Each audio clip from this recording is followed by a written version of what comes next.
Have you ever wanted to test a drone's limit in front of a wind tunnel? In this video, we're going to show you exactly that. For this test, we had two drones, the DJI Mini 4 Pro and a Holy Stone drone. The setup was simple. Take off right in front of the wind shaper, then slowly crank up the wind speed until the drone couldn't hold its position anymore. Before we get into the results, let me tell you that this video is not an endorsement of any drone in the market right now.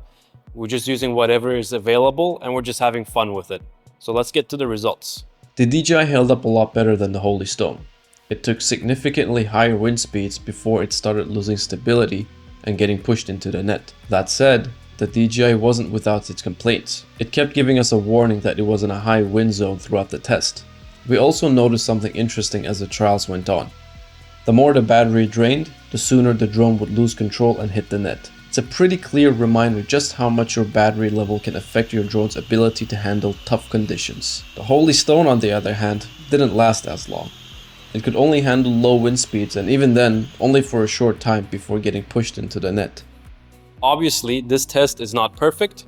Here are some of the things that you may have noticed. So here are a few things that we noticed right away.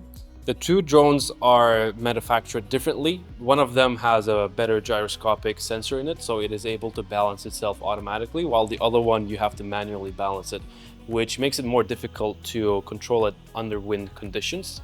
The second thing is that we tested one of the drones at a lower speed because it was just not powerful enough to withstand the wind, and the other one we were able to test it at a higher wind speed.